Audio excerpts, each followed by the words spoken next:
Ethan had always liked being home alone. The quiet felt earned, a rare stretch of peace after long days filled with noise and obligations.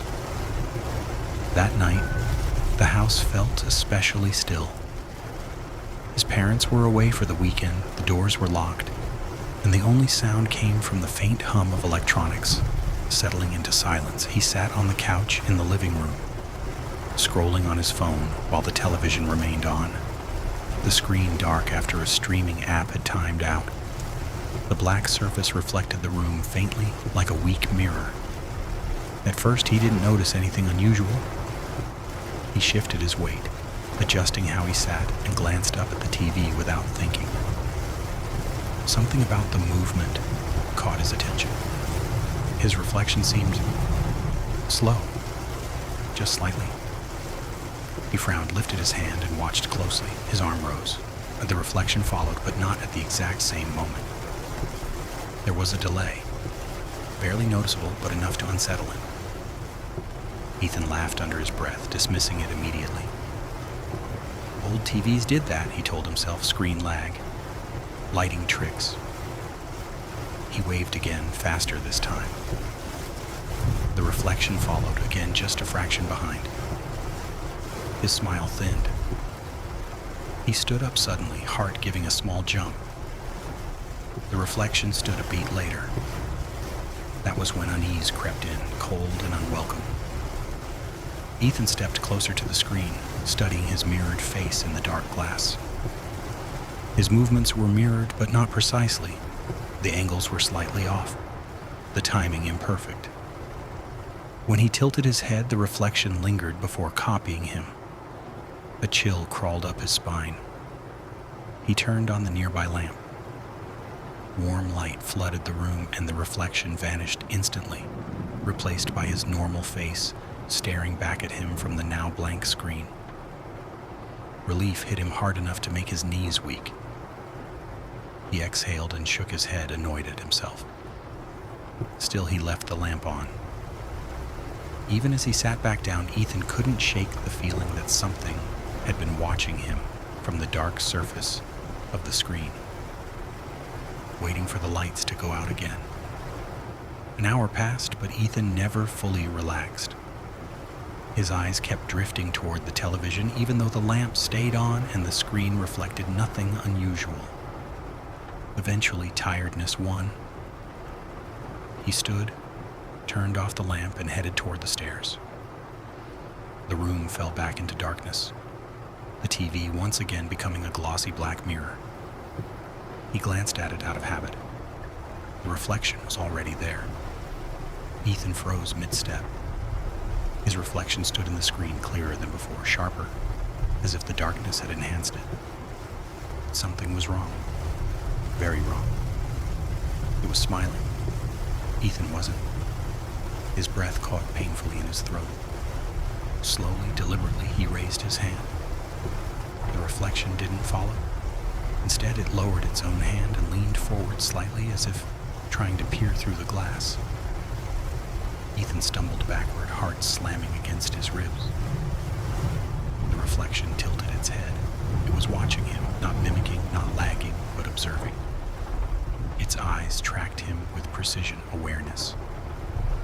Ethan whispered his own name without realizing it, testing whether sound would break the moment. The reflection's mouth moved. No sound came from the TV. Ethan reached blindly for the lamp and flicked it on. Light flooded the room. The reflection vanished instantly. The screen was empty again, harmless, normal. Ethan stood shaking, pulse roaring in his ears. He laughed weakly, trying to convince himself he had imagined it, that fear had created patterns where none existed, but his hands wouldn't stop trembling. He left every light on as he went upstairs. He avoided mirrors. He avoided looking at dark windows. Yet even in the brightness, he felt it, the lingering sense of being observed, of something waiting patiently for darkness to return. When the power suddenly cut out, plunging the house into complete blackness, Ethan's heart dropped. From downstairs, the TV screen flickered to life on its own, and the reflection was still there. The house was silent except for Ethan's breathing. He stood at the top of the stairs, frozen, staring down into the living room where the TV glowed faintly in the dark. The reflection stood upright on the screen, clearer than ever, its outline crisp and unnatural. It looked exactly like him, except for the eyes. They were too focused, too alert. Ethan took a step back. The reflection took a step forward. The screen crackled softly, light pulsing, as if something behind it was pushing closer. The reflection raised its hand and pressed its palm flat against the glass from the inside.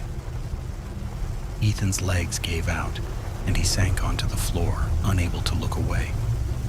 Then the reflection smiled wider. The light snapped back on without warning. The TV shut off instantly, plunging the screen into blank black nothingness. Ethan stayed where he was, shaking, unable to process what had just happened. When his parents returned later that night, they found him sitting upstairs with every light on, pale and silent. He never told them the truth, but from that night on, Ethan avoided dark screens. He covered mirrors. He never sat in an unlit room. Because sometimes when the house is quiet and the lights are off, reflections don't wait for you to move. Sometimes they're already watching, and sometimes they move first. In the days that followed, Ethan convinced himself the incident had ended with the power outage. The house returned to normal. Lights worked, electronics behaved, and the TV reflected nothing but empty rooms and furniture. His parents noticed he was quieter, jumpier, but they assumed it was stress or lack of sleep. Ethan let them believe that. Explaining the truth felt impossible. Some things he understood now lost their meaning the moment you tried to put them into words. But the feeling never left. That night, Ethan avoided screens completely. He covered the television with a blanket before bed. He turned his phone face down. He learned where every mirror was in the house and made sure no light source could turn them into dark glass. Still, the sensation of being watched followed him from room to room, subtle but constant, like pressure behind the eyes. A week later, it happened again. Ethan was brushing his teeth, the bathroom brightly lit, when he leaned closer to the mirror to inspect a cut on his lip. For a moment, everything was normal. Then his reflection blinked. Ethan hadn't. He jerked back, heart racing. But the reflection copied him perfectly this time, wide-eyed and startled. He stood there for a long time, breathing hard, waiting for another mistake, another delay. Nothing happened. Eventually, he convinced himself exhaustion had finally broken him. That night, unable to sleep, Ethan lay staring at the ceiling. The room lit only by moonlight, filtering through the curtains. Across from his bed sat his turned-off TV, its screen dark, reflective. He didn't look at it. He didn't need to, because from the corner of his eye, he saw movement. Slow, deliberate. The reflection sat up. Ethan remained frozen, heart hammering, as the figure on the screen stood and stepped closer to the glass. Its movements were smooth now, confident, no longer delayed. It raised its hand and traced the outline of the room, of the bed, of Ethan himself, as if rehearsing, as if learning. Ethan shut his eyes, trembling, whispering for it to stop. When morning came, the screen was empty again.